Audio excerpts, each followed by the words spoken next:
RFC. RFC. RFC. RFC. RFC. 89.5 et 106.6 en FM. La radio locale. Merci de nous recevoir chez vous. Moun qui fait l'Europe, l'émission thématique portée par le Centre Europe Direct Antilles-Guyane sur Radio Fréquence Caraïbes, afin de découvrir ou redécouvrir cette institution qu'est l'Union Européenne en Martinique. Moun qui fait l'Europe, c'est tous les deuxièmes lundis du mois de 11h à 12h. Moun qui fait l'Europe, faire connaître les actions de l'Union Européenne sur notre territoire et informer de l'impact de l'Union Européenne dans le quotidien des Martiniquaises et Martiniquais. Alors maman, écoutez pourtant, exote qu'est comprendre et surtout, gardez l'écoute.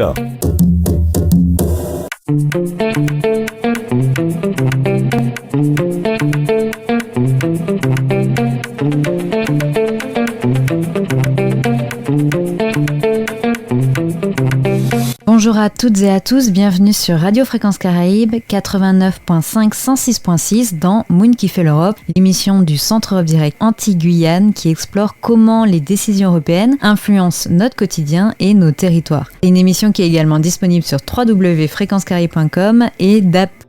Aujourd'hui, nous allons parler d'un territoire lointain, glacé, peu peuplé, mais au cœur des tensions géopolitiques, le Groenland. Alors, c'est un territoire qui, ces dernières semaines, s'est retrouvé au centre de l'actualité internationale après des déclarations très offensives de Donald Trump, le président des États-Unis, laissant entendre que les États-Unis pourraient aller jusqu'à annexer ce territoire arctique. Mais pourquoi le Groenland ? Pourquoi maintenant ? Et surtout, qu'est-ce que ça implique pour l'Europe, pour le droit international et pour les territoires périphériques comme les nôtres ? Pour comprendre les propos de Donald Trump sur le Groenland, il faut revenir brièvement sur le contexte international récent et notamment sur ce qui s'est passé au Venezuela ces derniers jours. Alors, début janvier, les États-Unis ont mené une opération spectaculaire au Venezuela avec l'arrestation du président Nicolás Maduro. Une opération qui a provoqué une réelle onde de choc diplomatique mondiale, tant elle a été perçue comme à la fois une violation de la souveraineté d'un État, une remise en cause du droit international, mais aussi une démonstration de force assumée. Et c'est dans ce contexte que Donald Trump, interrogé par des journalistes à bord de l'avion présidentiel, a tenu des propos très clairs concernant le Groenland. Pour les citer, nous avons besoin du Groenland du point de vue de la sécurité nationale et le Danemark ne sera pas en mesure de s'en occuper. Il ajoute ensuite, dans un style qui lui est toujours très familier, nous nous occuperons du Groenland dans environ 2 mois, parlons du Groenland dans 20 jours. Alors ces déclarations, elles ont immédiatement provoqué l'inquiétude des partenaires européens, d'autant qu'elles faisaient écho à l'intervention américaine au Venezuela. Et interrogé sur notamment les liens entre ces deux événements, Donald Trump déclarait dans le magazine The Atlantic « Ils vont devoir se faire leur propre opinion, je ne sais vraiment pas, mais nous avons absolument besoin du Groenland, nous en avons besoin pour notre défense. » C'est un flou qui est volontairement entretenu, mais surtout qui alimente une crainte très forte, celle d'un changement de méthode, de paradigme, où la force primerait à nouveau sur le droit. Alors côté français, le porte-parole du ministère des Affaires étrangères, Pascal Confavreux, a été très clair. Il a dit, je cite, « Les frontières ne peuvent pas être modifiées par la force ou par la menace de l'emploi de la force ». Et il ajoute une phrase lourde de sens qui résume en fait à elle seule l'inquiétude européenne face à la séquence actuelle. Il faut se préparer sans s'y résoudre à cet avènement de la loi du plus fort. Mais avant d'aller plus loin, prenons le temps de répondre à une question essentielle pour poser le contexte. En réalité, le Groenland, eh bien c'est quoi ? Le Groenland, c'est quand même la plus grande île du monde. Elle est située dans l'Arctique et elle est peuplée d'environ 57 000 habitants. C'est un territoire donc qui est immense et pourtant très peu densément peuplé, majoritairement par des populations inuites. Sur le plan politique, le Groenland, c'est un pays constitutif du royaume du Danemark. Il ne s'agit donc pas d'une colonie classique, mais d'un territoire autonome. Depuis 1979, le Groenland dispose d'un statut d'autonomie, un statut qui a été été renforcé en 2009, qui lui permet donc de gérer que ce soit l'éducation, la santé, la police, la justice, mais surtout, et ce qui est intéressant dans cette question-là, ses ressources naturelles. Le Danemark conserve cependant tout ce qui est les compétences régaliennes, à savoir la défense, la diplomatie et la sécurité. Alors sur le plan européen, la situation elle est un petit peu particulière. Comme le Danemark, le Groenland est entré dans la communauté économique européenne en 1973. Mais en 1985, à la suite d'un référendum, le territoire décide de quitter la CEE, principalement pour en fait reprendre le contrôle de la pêche. Et depuis, le Groenland n'est donc plus membre de l'Union européenne, mais il conserve un lien spécifique en tant que pays et territoire d'outre-mer, donc ce qu'on appelle un PTOM. Qu'est-ce que ça signifie concrètement ? Eh bien, que le droit européen ne s'y applique pas directement, mais le Groenland bénéficie de coopération économique et financière avec l'UE, et surtout, ses habitants sont citoyens d'un État membre de l'Union européenne. C'est un statut qui fait écho, d'une certaine manière, à celui de nombreux territoires ultramarins. Et alors, pourquoi le Groenland est-il autant convoité ? Eh bien, entre les États-Unis et le Groenland, en fait, c'est une longue histoire de convoitise.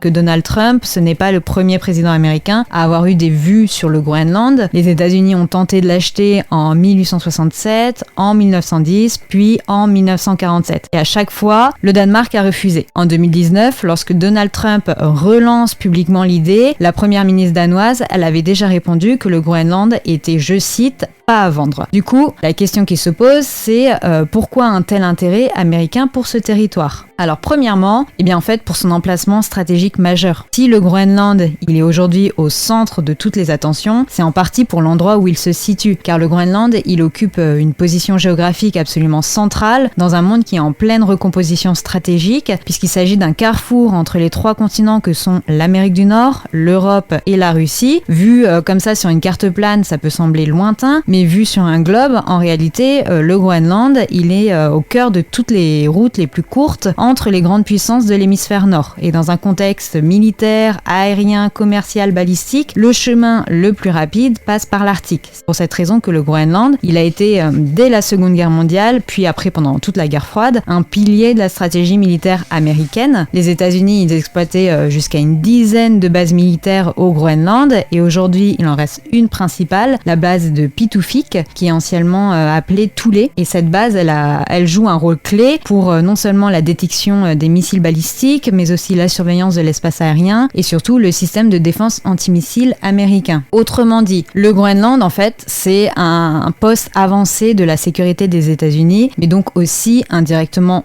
de l'OTAN. Et Donald Trump justifie d'ailleurs ses ambitions par la présence croissante de puissances rivales dans cette zone du globe. Pour citer ses propos, aujourd'hui le Groenland est cerné de bateaux russes et chinois et le Danemark ne peut pas s'en occuper. C'est des propos qui ont évidemment provoqué une réaction immédiate de la Chine, dont le ministère des Affaires étrangères a exhorté Washington à cesser d'utiliser la soi-disant menace chinoise comme prétexte pour chercher des gains personnels. Un autre élément clé lié à sa position, c'est les routes commerciales arctiques. Avec la fonte de la banquise, en fait, le passage du nord-est et le passage du nord-ouest deviennent progressivement navigables une partie de l'année, et ces routes, elles permettent donc de relier l'Europe et l'Asie beaucoup plus rapidement que par le canal de Suez ou de Panama par exemple. Le Groenland, il se situe précisément donc à proximité de ces routes et un point de passage stratégique pour le contrôle maritime. Et dans un monde où les chaînes logistiques sont fragilisées, les routes commerciales peuvent devenir en fait de réels leviers politiques. Donc le contrôle de ces accès, c'est un enjeu de puissance commerciale majeur. Pour aller un peu plus loin sur ce point, je vous propose d'écouter Alexandre Tête, qui est chercheur à la Fondation pour la recherche stratégique et coordinateur de l'Observatoire de l'Arctique sur France Culture,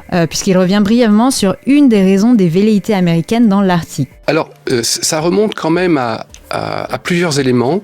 Je dirais tout d'abord un sous-investissement américain dans l'Arctique depuis une vingtaine d'années, qui se manifeste aujourd'hui par de très faible capacité américaine de se projeter dans un univers grand froid, polaire, qui est extrême. Et une des meilleures preuves, c'est les brise-glaces. Les Américains ne disposent que de 2 gros brise-glaces lourds, là où les Russes vont en avoir une dizaine à l'horizon 2030. Mais en fait, il y en a un qui est toujours en panne, et l'autre, il sert surtout à la logistique antarctique. Ils viennent d'acheter un bateau d'occasion technique pour équiper les Coast Guard. Mais c'est si compliqué que ça de construire des brise-glaces ? En fait, c'est une compétence particulière, et leurs chantiers navals ne savent plus le faire.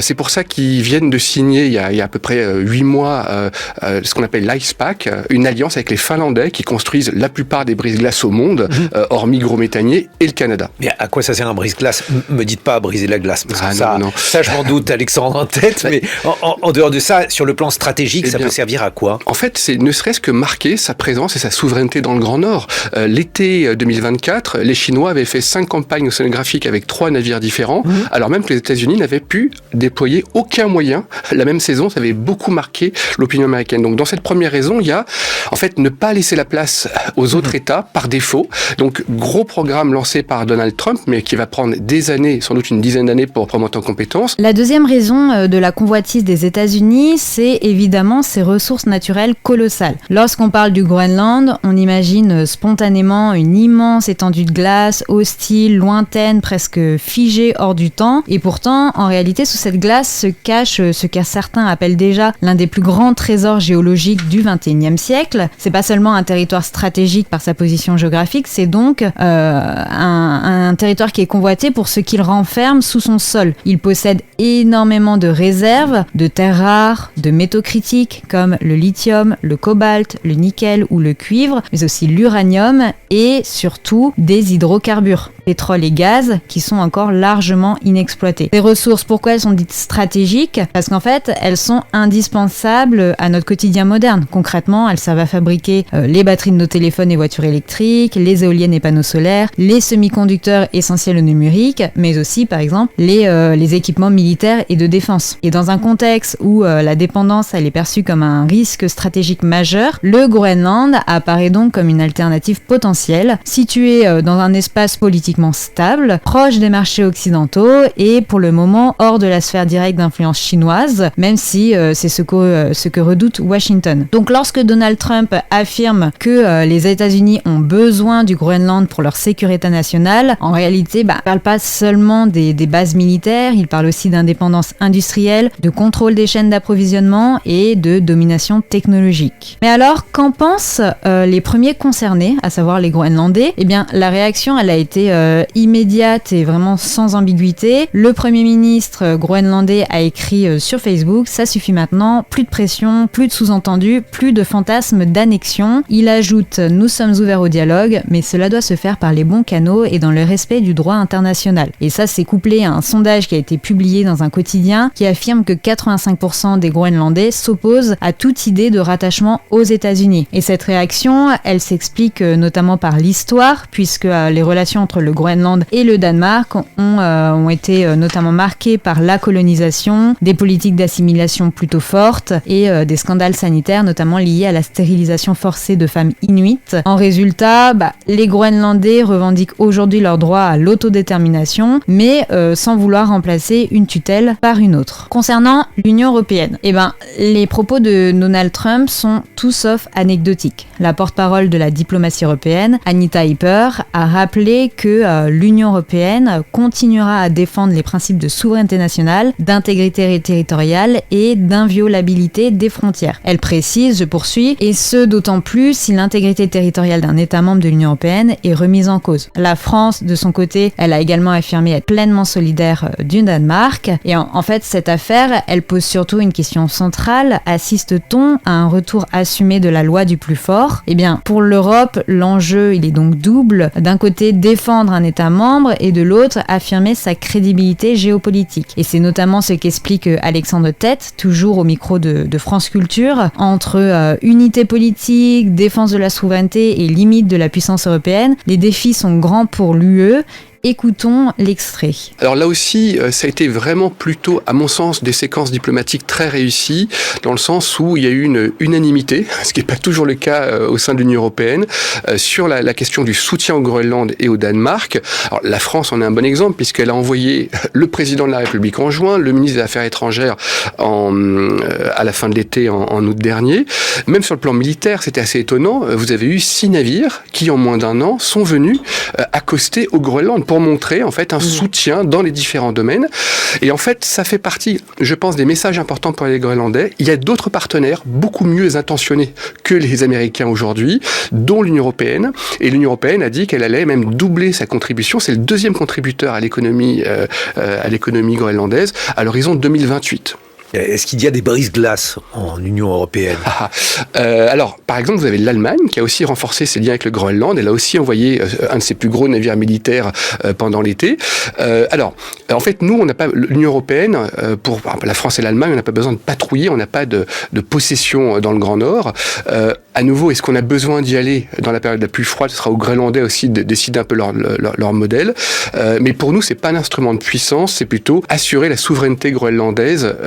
Et s'assurer qu'ils feront leur choix d'eux-mêmes. Pour terminer cette émission, ce que révèle l'affaire du Groenland, eh bien, c'est une transformation profonde des relations internationales, un monde où les équilibres hérités de l'après-guerre sont fragilisés, les territoires périphériques redeviennent stratégiques et où l'Europe doit apprendre à se penser comme une puissance. Pour nous, pour les régions ultra-périphériques, cette question, elle n'est pas abstraite. Elle interroge la solidarité européenne, la protection des territoires éloignés et la place de l'Europe dans un monde de plus en plus dépendant, malheureusement, des décisions états-uniennes. Et pour approfondir ces enjeux, on vous recommande vivement d'aller jeter un coup d'œil au documentaire Arte qui s'intitule Groenland, l'Eldorado des glaces, qui explore toutes ces questions de tension entre climat, ressources, souveraineté et ambition internationale. C'était Moon qui fait l'Europe, l'émission du Centre Europe Direct Antilles-Guyane. Merci de votre écoute et à très bientôt sur Radio Fréquence Caraïbes.